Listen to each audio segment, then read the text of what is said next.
Okay, bola ini soalan yang agak mencabar daripada pelajar kita. Diberi alfa tambah beta ialah punca bagi persamaan ini 3x² tolak x tolak 15. Jadi bentukkan persamaan kuadratik dengan punca 5 tolak alfa dan 5 tolak beta ya. Okey, jadi kita kena tahu apa formula dia dulu. Kita tahu hasil tambah punca HTP ialah negatif B per A dan juga hasil darab punca adalah C per A. Jadi kita letak balik equation kita 3x² tolak x tolak 15 sama kosong. So kita punya A adalah 3, B adalah negatif 1 kat sini dan C kita negatif 15. So dari sini kita tahu hasil tambah punca adalah negatif B per A iaitu akan jadi negatif 1 per A.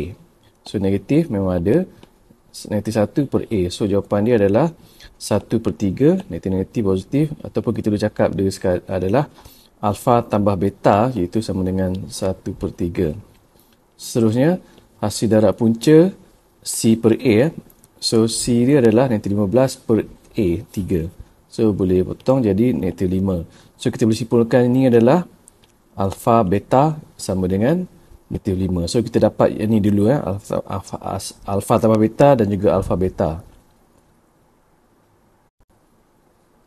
Jadi seterusnya dia nak kita buat persamaan baru iaitu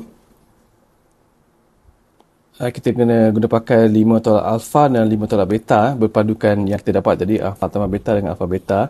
Disuruh kita buat equation baru based on 5 tolak alfa, 5 tolak beta. Maksud ni ke alfa terbaru, ni ke beta terbaru lah.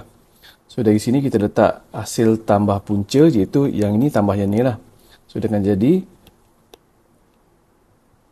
5 tolak alfa ni tambah 5 tolak beta ni. Ni kita boleh simpulkan 5 dengan 5 ni kumpulkan dulu. Dia akan jadi 10 tolak, ni kita dekatkan.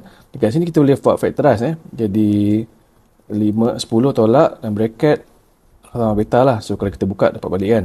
So, kenapa kita buat macam ni? Supaya kita nampak lah ni adalah 1 per 3 kan. Jadi 10 tolak 1 per 3 jawapan dia adalah 29 per 3. Ni hasil tambah punca yang untuk persamaan baru Okey, jangan keliru dengan ni ni yang lama, ni yang baru.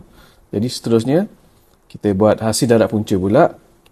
Iaitu kita tahu ini akan darab inilah. So dia akan jadi 5 tolak alfa, 5 tolak beta. Ini darab expand 5 darab ni, 5 tolak ni, A darab ni, B darab ni lah. So dia akan jadi 25 tolak 5 alfa tolak 5 beta darab alfa beta So di sini kita boleh sekali lagi kita nampak tak ada sama konsep dengan sini kita boleh factorizekan dia. Dia akan jadi 25 tolak 5 alfa tambah beta dalam ni, dan alfa beta ni kita ambil di sini, nampak tak? Nanti 5 letak kat sini. Ni alfa beta pun kita dah factorize tadi, ambil saja dari sini 1 per 3. So dapatlah 25 tolak 5, 1 per 3 kan, tolak 5. So dari sini kita pakai calculator, so dapat 55 per 3. So ni adalah hasil darab punca yang untuk persamaan baru juga Okey. So kita dapat 2 dah ni. So kita boleh buat kesimpulan. Kita punya persamaan baru kita adalah x² tolak dengan hasil tambah punca iaitu 29 per 3 ni, x tambah dengan hasil darab punca 55 per 3 ni yang sini.